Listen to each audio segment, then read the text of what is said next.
sahabat Daun Tropis Indonesia. Berjumpa lagi dengan Daun Tropis Indonesia YouTube channel. Saat ini saya berada di sebuah tempat, masih di Desa Taman Sari Ciapus, Kabupaten Bogor.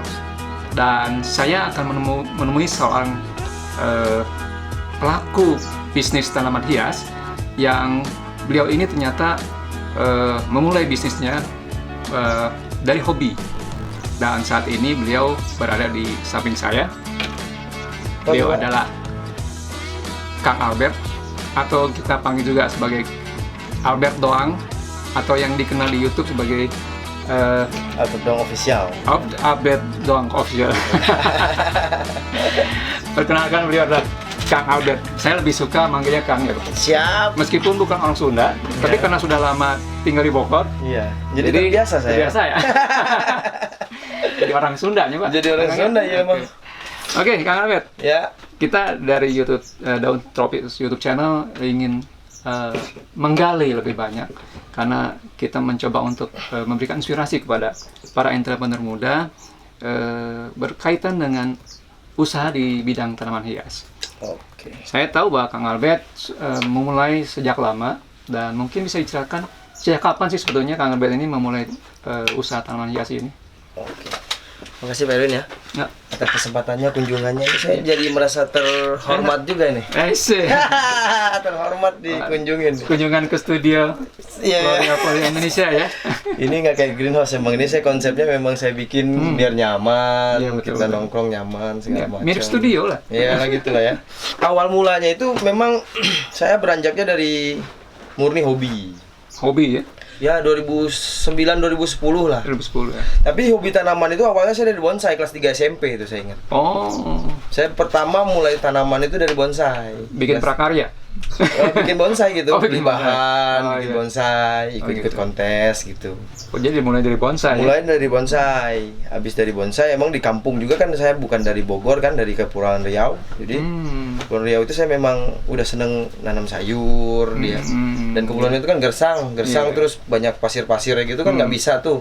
Semua tetangga sih ngetawain waktu itu. Ya. Cuman ya kalau dasar niat ya, Iya. dasar niat saya tiap hari ada bapak-bapak piara kambing. Ya, bapak-bapak piara kambing, terus kalau di sana tuh Pak, kotoran kambing tuh nggak diituin Pak, dibuang aja gitu Pak, nggak dipakai apa-apa. Nah itu saya angkutin tiap hari tuh pakai karung. Jadi saya olah lagi tanah pasir pantai itu, bukan pasir pantai sih, dia lebih ke pasir memang, tapi hitam dia, bekas penambangan timah. Oh, iya. Dulu sana timah. Timah ya. Jadi kalau nggak salah kita Bangka ya.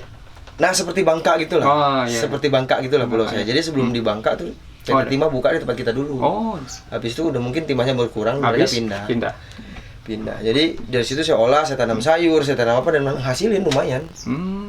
Jadi dari situ kenal sama satu orang lagi namanya Om Rey, orang dulu becukai dia di sana.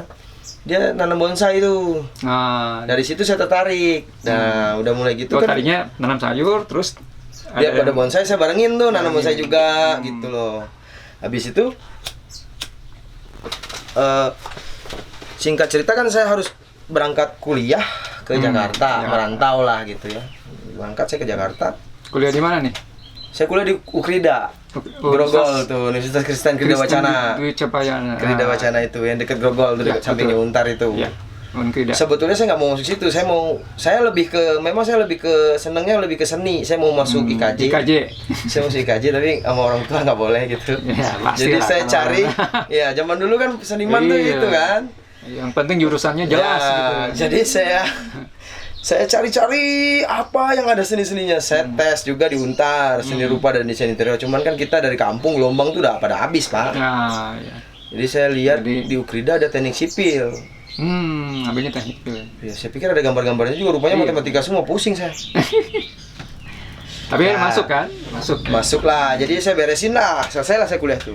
Jadi saya sekarang, kalau dulu sih namanya insinyur ya. Iya. Insinyur, tapi tukang insinyur, tapi sekarang lari dari kenyataan kayaknya nih. Ke tanaman ujung-ujungnya. Insinyur tanaman. Nah gitu.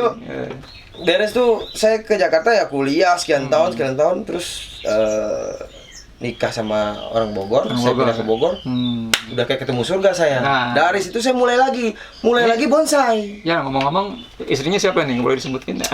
Istri saya Yesi Yunika Lesmana, sama dia teknik sipil juga. Teman kuliah dong? Temanku, adik kelas saya. Adik kelas. Saya. Jadi cinta ketemu di kampus ya? Ya, cinta. Cinlok, cinta lokasi. Cinlok ya. Jadi udah gitu sebelumnya saya ada usaha interior juga sih, furniture gitu-gitu, kontraktor lah. Cuman di situ saya pas masuk Bogor saya udah senang, balik lagi saya ke hobi lama tuh, bonsai. Oh, Kang Abed ini hobinya banyak nih. Ada hobi mancing, ada hobi camping, ada hobi masak juga katanya ya. Jadi gini. Oh, banyak ini. Iya, jadi gini loh. Sebetulnya menurut saya itu bukan, kalau di kota mungkin sebut hobi ya. Kalau dulu di kampung itu gimana ya? Kebutuhan. Ya kita harus bisa lah gitu maksudnya. Soalnya kan saya dari kecil itu memang sudah nggak seneng main-main yang mainan gitu yang udah terjadi gitu. Jadi kalau saya tuh kecil tuh inget banget sering masuk ke hutan-hutan, sungai-sungai, yang mancing, yang apa gitu. Kalau perlu nginep ya. Ya. Jadi camping. Kebanyakan nginep, makanya jadi seneng kesana-sananya, ke alam tuh lebih seneng gitu loh. Jadi benar. Ini seneng lihat karena memang tuntutan waktu itu sehingga membuat jadi masa kecil yang saya alamin tuh nggak bisa hilang gitu loh, memorinya nggak bisa hilang. Jadi saya ada kesempatan dan kebetulan saya sekarang udah nggak terikat pekerjaan juga kan. Tapi Kang Abed nih motong dari kembali ke hobi ke tanaman hias ini, saya lihat di sini banyak sekali koleksinya Kang Abed. Ya, di tempatnya beliau ini, di GH-nya beliau ini ada tanaman aroid, juga ada tanaman aquatic plant. Ya, ini di belakang kita nih ada beberapa. Boleh diceritakan? Boleh. Itu runtutan cerita tuh. Udah bonsai masih runtutan cerita, masih bonsai. Udah, terus saya berhenti dari kontraktor itu, saya lari ke aquascape. Oh, itu rupanya yang membuat. Saya lari ke aquascape, saya belajar aquascape dan segala macam, belajar. Tapi aquascape ini kan tanaman banyak, Pak. Tanaman air tuh banyak. Tanaman air tuh banyak sekali. Jadi ada jenis rotala kayak gitu-gitu. Jadi ada stem plant.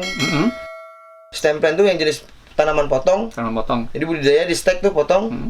Terus ada tanaman, kalau dari Afrika tuh ada tanaman anubias namanya. Itu aroid juga, Pak. Aroid juga. Aroid tapi di air ya. Kebanyakan penggunaannya dipakai untuk dekoran tanaman air gitu loh. Kita pakai biasanya buat aquascape gitu loh. Oh, gitu. Nah, terus ada cryptocorin. Kalau cryptocorin ini tersebar nih di mana-mana nih. Banyak. Di Indonesia banyak ya? Di Indonesia banyak sekali di Indonesia. Kalimantan, Kepulauan Riau, Riau Daratan. Ya. Di mana-mana ada. Gitu. Nah, sekarang yang membedakan aquatic plant dengan yang aroid lainnya, apakah memang aquatic itu memang dia sudah menyesuaikan diri dengan perairan? Ini saya jelasin atau juga gimana? Ini bakalan panjang nih obrolan kita nih, Pak. Nggak apa-apa. Nggak apa-apa ya. Pendek aja. Pendek aja. Ini panjang nih, Pak, ceritanya kalau saya jelasin detail panjang. Jadi gini, kalau aroid yang non submerged, berarti bukan air gitu ya. Itu kan dia tanpa air, maksudnya bukan hidup di pinggir air juga bisa sebetulnya. Jadi kayak Rapidopora, kalau kita punya Rapidopora, Alocasia. Tapi mereka itu rata-rata pasti butuh kelembaban yang tinggi. Tapi tidak bisa dihidupkan di dalam air. Paham ya maksud saya? Iya. Tidak bisa dia full air gitu, nggak bisa. Dia melting kan. Jadi dia harus punya media ya? Dia harus punya media tanam. Dan medianya basah gitu kan. Nah, kalau tanaman air yang jadi dari tanaman, berbagai jenis tanaman akuatik yang kita tahu di dalam penggunaan dalam aquascape itu, saya ngambil satu aja yang saya senang. Dan itu cryptocorin. Cryptocorin. Iya, cryptocorin. Jadi kalau anak-anak aquascape, anak-anak aquatik mau pasti tahu lah jenis itu. Cryptocorin juga aroid. Itu asal dari mana tuh, Kang? Indonesia kita banyak. Oh, Indonesia banyak. Indonesia banyak, India, Sri Lanka, Vietnam, banyak. Sampai ke Sungai Mekong tuh ada. Namanya Mekongensis dan itu unik. Sungai Mekong di daerah Kamboja ya? Ya, daerah sana lah. Kamboja ya. Jadi itu unik dia memang. Nah, terus kalau ngomong-ngomong soal tanaman air ini kita kan tahu sentranya tuh di mana aja sih sebetulnya? Kalau aroid kan kita tahu ya, Taman Sari banyak aroid. Tapi kalau untuk biasanya di toko-toko yang jual ikan. Oh, gitu ya. Kayak kalau di Bogor tuh Bina Marga. Ada lagi yang di daerah Kedarmaga tuh ada tuh. Situ juga ada sentra ikan hias tuh. Mereka sekarang udah larinya ke aquascape juga, banyak menjual kebutuhan itu juga. Tapi perkembangannya bagus ya kalau untuk aquascape. Jadi mulainya tuh dari aquascape, sekarang larinya kan udah mulai ke semi aquatic. Oh gitu. Jadi separuh air, separuh darat kan? Oh, seperti vivarium, terrarium, paludarium. Iya. Larinya ke arah sana sekarang. Gitu. Mungkin lagi rame lah sekarang kan, banyak YouTuber juga yang bahas-bahas betul. kan. Nah, jadi saya spesialkan ke cryptocurrency. Nah, cryptocurrency. Jadi literatur cryptocurrency ini kan nggak terlalu banyak sebetulnya, Pak. Kalau kita cari nggak terlalu banyak literaturnya. Agak sulit ya? Agak sulit. Nah, saya kebetulan kenal banyak teman-teman komunitas Indonesia untuk cryptocurrency, itu jadi saya gabung. Nah, saya gabung ternyata itu ada di Indonesia tuh gampang dicari, di hutan-hutan kita tuh ada gitu loh. Berlimpah ya? Bahkan banyak bisa sampai satu sungai. Jadi sekarang ini masalahnya hambatannya paling hutan yang dibabat. Dia sensitif, Pak. Betul. Dia sensitif. Jadi hutan dibabat, air mulai kering, ya dia mulai nggak ada, mulai habis, mulai punah. Betul. Nah, dari situ grup kita itu mengumpulkan setiap spot-spot kita data semua. Jadi walaupun udah nggak ada ya udah. Jadi kita bukan bekerja untuk konservasi. Percuma kalau udah tercemar, di konservasi pun tetap mati. Itu cryptocurrency. Jadi kita lebih ke data bekerjanya. Nah, itu ada grupnya. Dulu saya gabung situ sebagai hunter. Nah, jadi ini nyambung kan? Nyambung dengan hobi saya. Masa kecil saya kan seneng gitu-gitu tuh. Saya lihat begini ya boleh juga nih. Udah saya explore gitu, cari. Kemudian ternyata ini juga peluangnya cukup tinggi ya, Kang Bet ya. Sebagian besar tuh banyak yang memperjualbelikan. Jadi di luar pun ada grupnya, Pak. Oh gitu. Di luar negeri tuh ada grupnya.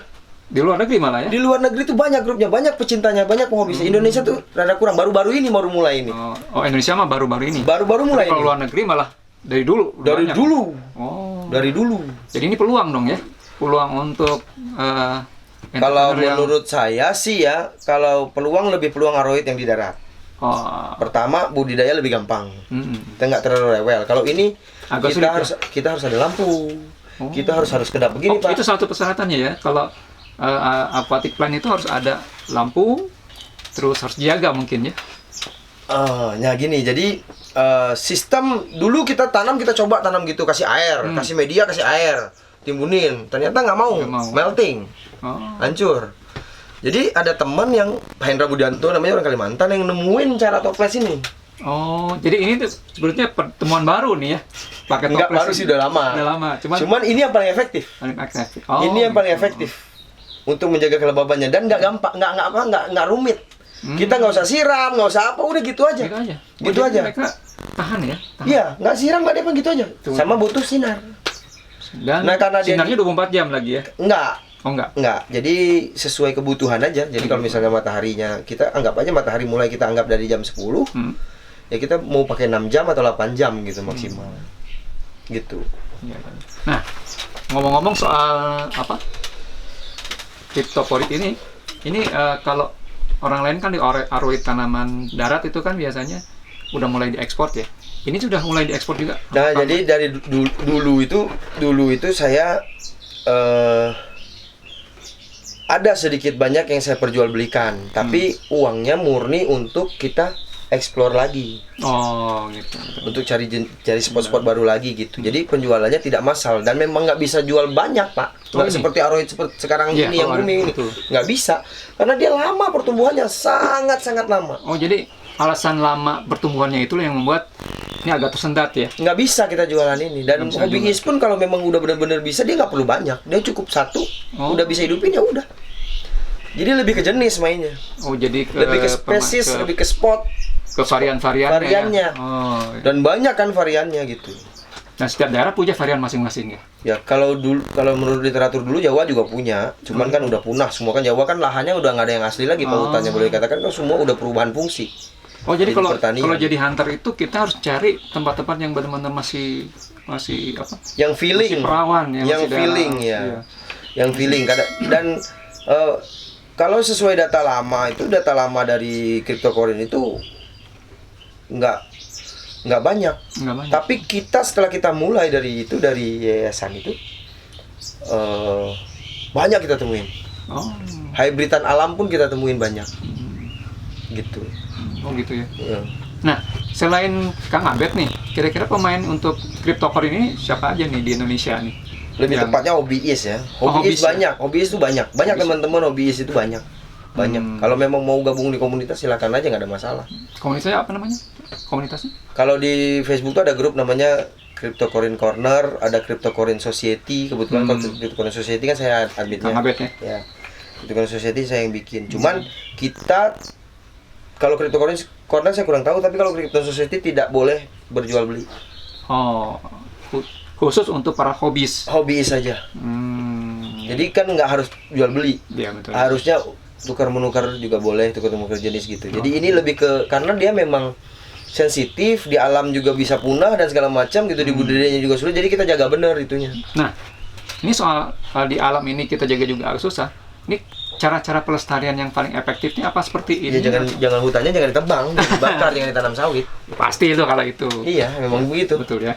Sama buang sampah jangan ke sungai, air mandi segala macam ya jangan langsung ke sungai. Jadi sungainya harus dijaga kelestariannya. Betul. Nah, ini pesan nih buat para pemirsa semuanya. Cuma satu-satu caranya itu jaga air sungai itu harus dijaga. Kalau udah ada cryptocurrency-nya di situ, ya kelestariannya dijaga. Dia pH-nya berubah juga itu. Nah, kalau gini bukan cuma hobiis dong ya yang harus harus bertanggung jawab. Mungkin juga dari aparat pemerintah juga harus mestinya ya. Kalau mereka masih ingin melestarikan tanaman air ini. Ya sebetulnya kita ini kan satu kekayaan kan sebetulnya.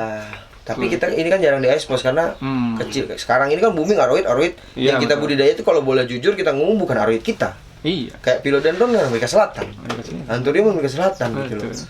Tapi yang aroid kita paling Rhapidopora, Alocasia kita punya kan, Scindapsus, Sismotoglotis, Homolomena. Oh ya saya juga selain cryptocurrency saya senang koleksi Homolomena juga dulu. Jadi pas hunting cryptocurrency dapur ada Homolomena unik saya koleksi juga.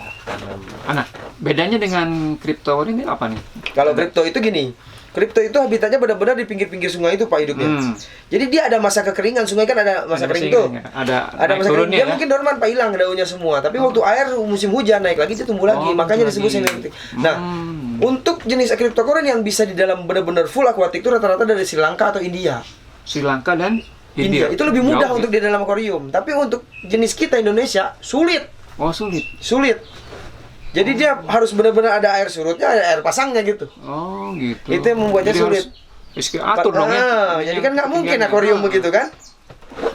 Makanya harus pakai alat. Nah itu susah gitu loh. Jadi makanya kita temuin cara yang begini nih, yang paling efektif gitu. Tapi sebelumnya kita rame ini sebetulnya ngeramein tuh ada dulu namanya Hunter Jepang, Nakamoto itu. Ini yang ngeramein. Yang mulai dia hunter kupu-kupu sih sebetulnya. Awalnya cari kupu-kupu gitu. Ya, jadi dia lihat ada cryptocurrency Homolomena dia yang ramein sebetulnya. Jadi kalau kita sebut itu tanamannya bukan, lebih ke tanaman untuk terrarium. Oh, terrarium ya. Jadi territory plant gitu. Ya, jadi nggak ada di mana-mana, cuma ada di situ aja. Nah, itu yang dibikin. Ya mungkin dia nyari uang juga kan, kita nggak tahu. Jadi ya dari situ kita tahu. Ya udah saya juga ikutan tapi lebih ke pelestarian. Gitu. Oke, jadi intinya kalau untuk tanam air ini yang pasti memang untuk dibikin jadi suatu usaha agak sulit ya. Tapi lebih baik untuk cryptocurrency ya. Kalau untuk yang lain bisa aja. Oh, yang lain bisa aja. Peluangnya masih ada berarti ya. Masih kalau jenis saya kan tanaman narkotik banyak, Pak. Masih banyak yang jualan. Nah, yang bisa dijual belikan itu kira-kira varian apa aja tuh? Banyak jenisnya, Echinodorus, Rotala, terus Hairgrass, Monte Carlo, banyak jenis tanaman air tuh, banyak sekali. Dan saat ini perkembangannya juga cukup ini ya. Ya karena bebarengan sih sebetulnya pas pandemi itu kan memang orang banyak di rumah tuh, banyak di rumah ya memang permintaan banyak waktu itu. Jadi semua jadi lari ke hobi, dapat momennya gitu. Semua juga rame gitu. Jadi mereka bikin aquascape di taman, mereka tanam aroid yang bisa di taman. Kayak gitu semua saya rasa ya di pet juga mereka piara-piara apa gitu loh. Pasti booming dah karena memang orang lebih banyak konsentrasinya di rumah kan, berkegiatan di rumah gitu loh. Nah, satu pertanyaan Kang Abed. Kak, ini kan pandemi sudah berubah menjadi mudah-mudahan jadi endemi ya. Kira-kira perkembangan baik tanaman air maupun tanaman aroid darat dan lain-lain, kira-kira perkembangannya gimana nih? Orang sekarang udah mulai sibuk nih dengan kegiatan masing-masing, karena sudah bebas. Kalau pendapat pribadi saya, mau sepi mau rame kan saya hobi awalnya, berangkatnya kan dari hobi. Itu yang penting ya. Iya, kalau saya berangkat dari hobi, ya jalanin aja. Betul.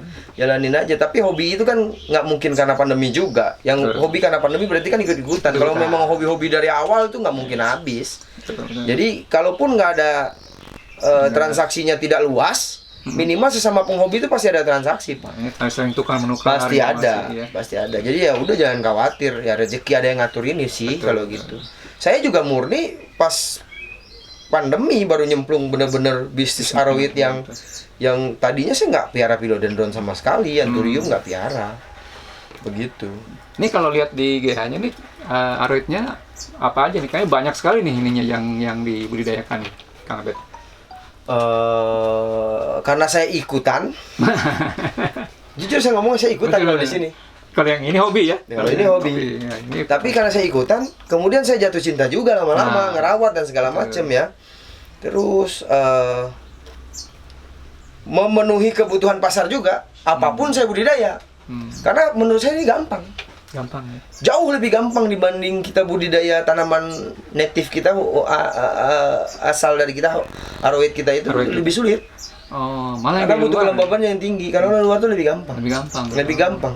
Jadi mungkin itu alasannya, jadi banyak juga sekarang yang entrepreneur muda yang banyak bergerak di bidang ini ya. Ya karena kan nggak ada mungkin banyak yang pekerjaannya juga nggak ada lagi pas corona dan segala macam. Sekarang terus udah nyemplung ke sini dan ngerasa nyaman, lebih nggak terlalu rumit gitu, lebih gampang ya. Mereka ikutan wajar-wajar aja, ada peluang kan. Betul. Boleh aja ikut siapa aja juga, cuman ya itu saya tanamkan karena pekerjaan yang paling enak itu kan hobi yang dibayar kalau kata Ridwan Kamil kan. Betul. Hobi yang dibayar. Pekerjaan yang menyenangkan itu hobi yang dibayar kata Ridwan Kamil gitu loh. Jadi yang pekerjaan paling enak tuh hobi yang dibayar. Iya, jadi jangan melulu mikir uangnya dulu. Nah, harus seneng dulu. Harus seneng dulu kalau mau bertahan. Betul.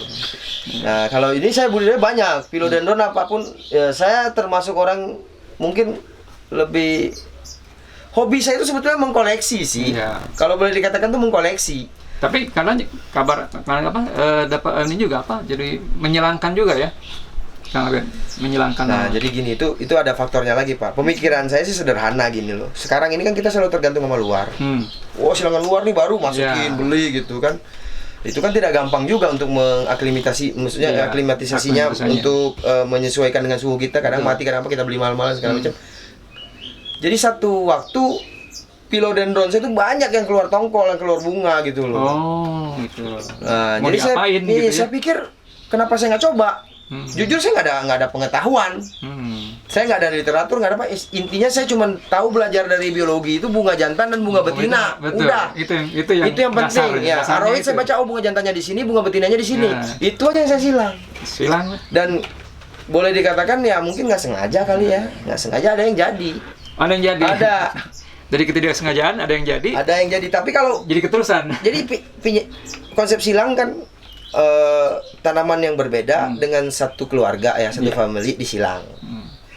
Nah, kalau untuk tanaman yang sama selfing kita sebut biasanya kalau di istilah penyilangan jadiin biji doang, tapi tanaman yang sama dari karena pilo itu beda sama anthurium. Pilo itu tongkolnya serbuk sari sama putik tuh di satu bunga. Nah, kalau kayak Nepenthes beda lagi kan. Kalau Nepenthes bunga jantan dan bunga betina misah deh. Misah. Iya, gitu. Jadi lebih gampang. Jadi kalau kayak pilo alokasi itu sama. Jadi prosesnya kan tidak butuh indukan yang banyak-banyak gitu loh. Jadi ya kalau sama-sama berbunga, ya ambil aja serbuk sari yang dari jenis A, silangkan ke jenis B. Tinggal tunggu kuat enggak gitu. Udah jadi. Dengan doa mudah-mudahan jadi. Jadi saya nyilang yang saya jadi itu kebetulan philodendron radiatum disilang sama philodendron green Congo variegata. Udah ada yang jadi. Udah ada yang jadi. Nanti kita kasih lihat itunya. Udah kasih nama belum? Saya belum kasih nama sih. Saya mau make sure karakternya itu benar-benar terjadi penyilangan. Jadi kan kalau ngomong ciri-cirinya. Kalau ngomong silang kan semua bisa silang, semua bisa jadi biji. Betul. Tapi proses penyilangannya benar apa enggak begitu? Karena penyilangan itu kan ada 3 tahap. Betul. Ada tiga pendekatan yang harus kita pahami. Tanaman itu bisa terjadi penyilangan itu bisa ada selfing, disilang terjadi penyilangan sendiri dengan serbuk sari dan putik di tanaman yang sama. Kedua, dia pikir dia kawin gitu loh. Dia pikir dia kawin itu artinya kayak pilo, kita tanpa serbuk sari tapi kita olesin di putiknya itu. Tanpa serbuk sari ya, koas aja tuh gitu putiknya. Bisa jadi buah tapi belum tentu ada biji, Pak. Nah, itu yang dia pikir dia kawin. Dan belum tentu itu kawin sebetulnya. Belum tentu, tapi buah bisa jadi. Nah, yang ketiga, saya rasa di semua penyilangan prinsip 3 ini dipakai. Masih pakai ya. Pakai. Yang ketiga itu betul-betul terjadi penyilangan gitu loh. Nah, betul-betul terjadi penyilangan ini emang dari udah kita pede, jadi nih bijinya. Ada bijinya bisa disemai, tumbuh nih hidupnya. Kalau serbuk sari tidak dibuang waktu beres penyilangan, itu bisa jadi juga selfing. Jadi proses penyilangan benar. Sebenarnya. Ya, banyak orang yang mengklaim dia bisa nyilang pilo, tapi menurut saya pilo sulit. Nanti pembuktiannya adalah dari anaknya dibesarin sampai remaja, karakternya benar nggak? Beda di antara kedua induknya. Kalau benar-benar beda dari kedua induknya karakternya, ya berarti benar-benar tersilang. Ya. Jadi jangan asal nyilang, tahu jadi biji semai segala macam, jual. Emang benar kesilang? Iya. Kalau sama dengan induknya namanya bukan silang, atau selfing. Selfing gitu. Iya.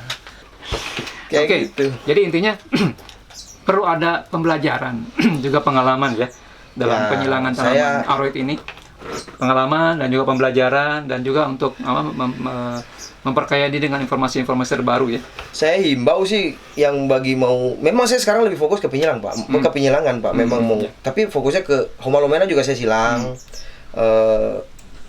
Philodendron saya silang, Anthurium saya silang. Kalau Anthurium udah umum lah, di Ciapus udah rajanya. Jago semuanya. Raja Anthurium di Ciapus. Ciapus rajanya di Anthurium penyilangan. Cuman kita bisa milih karakter indukan-indukan yang bagus. Ya. Kalau bisa sih saya saranin sih kalau mau nyilang indukan-indukan yang benar-benar original. Jadi nggak pusing nantinya gitu loh. Ya, jadi saya pun dapat 3 prinsip itu bukan dari penyilang aroid. Malah saya dapatnya dari penyilang anggrek. Dari penyilang anggrek deh? Dari penyilang anggrek. Bukan dari aroid, tapi anggrek ya? Bukan. Wah. Saya belajar dari teman saya penyilang anggrek.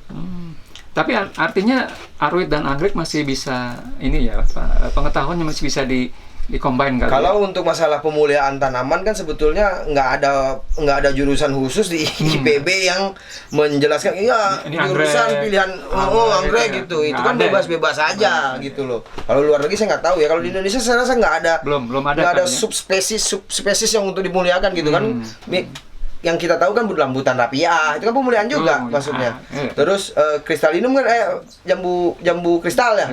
Yang nggak ada bijinya tuh, itu kan pemuliaan juga. Masuk pemuliaan itu juga ada proses. Betul. Proses pemuliaan kan ya, termasuk penyilangan saya rasa itu juga proses pemuliaan, menciptakan jenis baru yang lebih baik gitu kan. Intinya membuat satu varietas baru dengan mengawinkan varietas yang ada dan harapannya sih kita ini bisa bernilai lebih tinggi kan? Betul, nilai ekonomis lebih tinggi. Cuman kan kekurangan kita selama ini kan di Ciapus ini kekurangannya adalah tidak di jurnal ya. Karena memang orang Indonesia tuh begitu kan.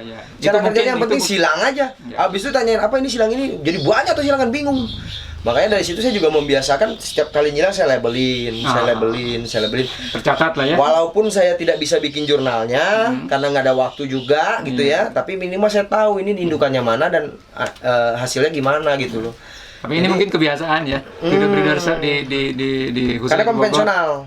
Karena belajar otodidak, konvensional, akhirnya penyusunan jurnalnya agak terlupakan. Nggak ada ya, makanya kalau memang ada yang aware dari pemerintah dan segala macam, misalnya anak-anak yang benar-benar kuliah di sana, anak IPB atau segala macam yang mau bikin skripsi situ, ya dia harus tiap hari datang ke sini. Waktu hilang segala macam dia yang bikin jurnalnya. Artinya kita para breeder ini juga mengundang ya mahasiswa yang sedang saya nggak ngomong ke semuanya ya. Kalau saya sih sok aja mah nggak, silahkan datang, tapi bikin jurnalnya. Oke. Jadi ini tawaran dari Kang Abed nih. Jadi artinya mahasiswa yang sedang menyusun skripsi, terutama untuk di bidang pertanian ya. Kalau ingin PKL atau praktik kerja lapangan tempat ini juga dipersilahkan ya. Ya tapi gini, ilmu saya tidak sehebat mereka. Nah, itu. Saya akui itu, karena mereka kan sekolah. Saya kan enggak, basic saya Iya. teknik sipil. Bukan basic tanaman. Cuman saya tahu apa yang saya tahu, saya kasih tahu. Kalau salah, mungkin saya juga jadi bisa sharing sama mereka. Iya, betul. Begitu. Jadi kita sambil yang ini. Ya, kalau bicara masalah hormon dan ini dan itu, saya nggak paham. Saya nggak paham. Mungkin mereka lebih paham. Tapi intinya kita bisa sharing pengetahuan ya. Boleh, nggak ada masalah gitu. Dan ini juga menjadi suatu pembelajaran juga buat kita. Ternyata mempelajari sesuatu didasarkan karena hobi dan juga bermuka usaha dari dasarnya hobi itu sangat menjanjikan. Kita sudah membuktikan bahwa Kang Abed ini sudah bisa seperti saat ini itu dasarnya dari hobi dan juga dari belajar dan pengalaman yang didapat selama ini. Betul ya Kang Abed ya? Betul. Ya. Jadi intinya itu Pak, yang penting kita, pesan saya nih ya, Ya bro ini. Konsisten aja. Nah itu yang penting. Konsisten. Terus kalau prinsip saya sih laku nggak laku, ya udahlah, bukan urusan saya gitu. Betul. Tapi saya lebih fokus ke apa yang saya kerjakan gitu loh. Jadi kita nggak perlu koar-koar ngomong banyak, hasilnya nggak ada. Nggak ada. Tapi Hasilkan dulu. Kalau saya lebih baik gitu. Hasilkan dulu. Saya maunya ini loh hasil saya karyanya, ini loh saya silangnya ini jadinya ini. Ya publik Silakan. mau nilainya gimana terserah. Silahkan publik menilai masing-masing ya. Ya terserah itu. Yang pasti hasil kita bisa dinikmati oleh banyak orang. Betul. Oke, Kang Abed, saya ucapkan terima kasih. Saya juga terima kasih Pak. Ini luar biasa karena memang ahlinya Nggak ahli lah, belajar. ahli dari belajar. Jadi kita dapat pengetahuan baru dari Kang Abed. Ya, harapan saya itu aja sih. Penyilang tuh harus benar-benar tahu dulu teori silangnya, baru ngomong ini hasil silangan gitu. Jangan sembarangan ngomong. Ya. Sip. Itu pesan terakhir dari Kang Abed. Mudah-mudahan menjadi pengetahuan kita semuanya. Terima kasih Kang Abed. Sama-sama Pak. Atas perbincangan ini yang luar biasa. Dan saya yakin dari para sahabat tahun tropis Indonesia banyak yang dapat kita petik dari perbincangan ini. Kita tutaskan episode kali ini dan jangan lupa untuk like dan subscribe Daun Tropis Indonesia.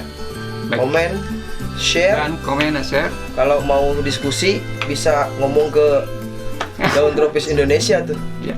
Dan untuk Kang Abed ininya apa? Apa alamat ininya? Kalau saya kalau nursery namanya Flora-Folia Indonesia. Flora-Folia Indonesia. Alamatnya di Ciapus nih, Taman Sari. Terus kalau untuk di Facebook, di Instagram, @foliaflora. Folia Flora. Folia Kalau Flora. Facebook Flora-Folia. Folia. Tapi kurang aktif Facebook. Oh. Oke, silakan like dan subscribe dan juga jangan lupa komen. Sampai jumpa di episode berikutnya.